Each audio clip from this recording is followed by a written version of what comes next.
안녕하세요. 창업의 맥을 짚어주는 맥형입니다. 엊그저께 지인과 술자리에서 새로운 아이템을 가지고 창업을 하시는데 고민을 하고 저를 만나셔서 이야기를 하는 과정에서 제가 이제 창업을 또 많이 해보고 이제 어느 정도 경험이 생긴 부분들을 같이 들려드리니까 메모를 하면서 너무 고맙다고 적어서 가시더라고요. 저한테 요즘에 개인톡이 많이 오는데 물어보시는 공통적인 부분들이 많이 있어서 영상을 전달을 해드리고 싶어서 이 자리에 섰습니다.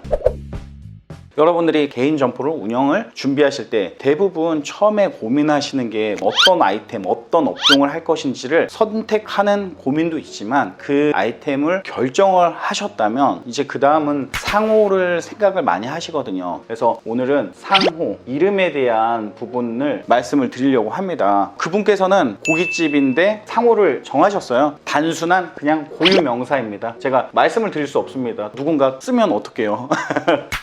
이 고유명사로 상호를 지었는데 저 같은 경우는 이 상호가 나만 쓸 수 있는 상표가 될 수 있는지를 가장 먼저 고려해서 이름을 짓거든요. 그게 아니면은 기본적인 브랜드 이미지죠. BI를 통해서 전체를 상표 등록을 받곤 했는데 중요한 거는 이 이름, 그러니까 이 이름을 들으면은 그 매장을 연상시킬 수 있는 이런 것들을 좋은 브랜드라고 얘기하거든요. 좋은 브랜드는 뭐 스타벅스처럼 이렇게 이름만 말해도 그 스타벅스의 이미지가 연상되고, 예를 들어 메가커피를 말하면 메가커피의 이미지를 연상을 하게 되죠. 이미지를 연상할 때 느껴지는 것들이 있습니다. 예를 들어 말보로 같은 담배를 이야기하면 강인한 남자의 정열 막 그런 느낌이 들고, 뭐 버지니아 슬림 같은 담배를 이야기하면 약간 야리야리한 여자의 느낌이 들기도 하잖아요. 이게 브랜드 이미지를 통해서 우리가 상상하고 기억하게 되는 건데, 좋은 브랜드라고 연상을 하기 위해서 우리가 중요한 거는 여러 가지가 있지만 스토리가 되게 중요하죠. 그리고 브랜드라는 건 살아 숨쉬는 것처럼 무언가 개성이 있어야 됩니다. 제가 그 형님께 이렇게 얘기했어요. 형님, 뒤에다가 숫자를 적어 주십시오. 이 이유에 근거해서 이렇게 말씀드렸습니다. 형님, 여명 808이라는 숙취 해소제 아시죠? 편의점 가서 숙취 해소 음료를 드셔보셨던 사람이라면 여명 808이라는 제품을 누구나 다 알 거라고 생각합니다. 이 뒤에 있는 808,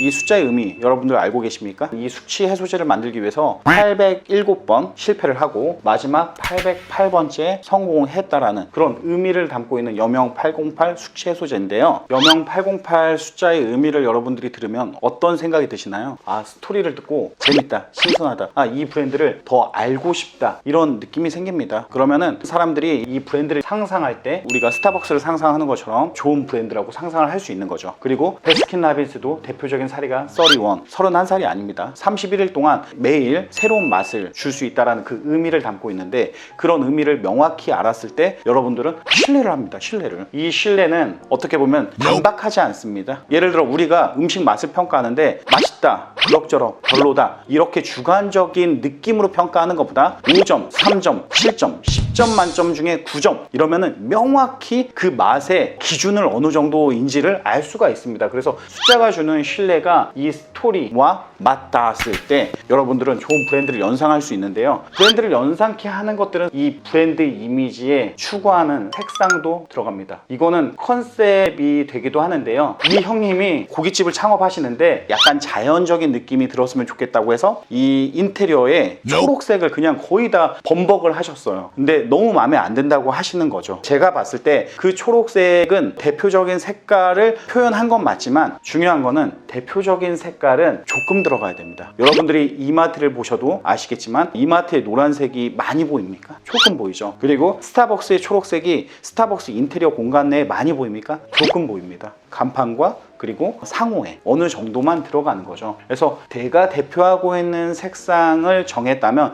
그 색상을 포인트 정도로만 표현해낸다면 그건 대표적인 색상이 될 수 있습니다. 그래서 처음에 초보 창업하시는 분, 개인 점포를 창업하고자 하시는 분들이 중요하게 생각하는 건 어느 정도 간결하게 표현된 브랜드 이미지, 그리고 그 안에 묻어나는 색상, 그리고 이 상호의 글자체도 되게 중요합니다. 기성의 체를 가지고 하는 것도 필요하지만 좀 여유가 되고 시간이 되고 한다면 나만의 체를 만드는 것도 중요하고요. 그 체의 느낌 자체가 우리의 컨셉과 또 연결되기도 합니다. 이렇게 컨셉이 좋은 술집, 밭집 이런 것들은 고객들이 연상을 하게 되는데요. 그게 좋은 연상이 된다면 고객은 재구매, 재방문을 하게 될 것입니다. 과거에는 뚝딱뚝딱 해서 가게를 만들었지만 지금은 경쟁이 치열하고 많은 사람들이 정보를 공유하고 배우고 있습니다. 그래서 우리가 확실한 기준을 잡고 컨셉 전문화하지 않는다면 이 시장에서 생존하기는 매우 어렵습니다. 참고로 여기서 창업은 이론과 별개다, 이론은 도움되지 않는다, 이런 댓글들을 제 영상에서도 몇 번 봤지만 다른 영상에서도 많이 보곤 하는데, 이런 생각을 가지신 분들이 있으면 나가주셨으면 좋겠습니다. 나가세요. 저는 그렇게 생각합니다. 이론과 경험은 매우 필요합니다. 창업을 가르치는 강사님들이 실질적으로 나와서 외식업을 하면 패할 확률이 높다고 생각합니다. 또 반면에 경험이 많다고 성공할 확률 또한 높다고 생각하지 않습니다. 이론과 경험 다 갖추고 있어야지 치열한 외식 시장에서 우리가 생존할 수 있는 방법을 찾을 수 있다고 생각을 합니다. 그래서 저는 이론이 뒷받침되고 경험을 했을 때 나만의 방법이 생긴다는 걸 경험해서 외식 관련한 대학원에서 석사를 공부도 하기도 했고, 직접 공부를 하면서 브랜드도 배우면서 내 매장에서 그리고 내가 새로 준비하는 창업 아이템 속에 넣어보기도 했습니다. 이론이라는 틀을 가지고 움직이면 우왕좌왕하지 않습니다. 근데 그런 틀이 없으면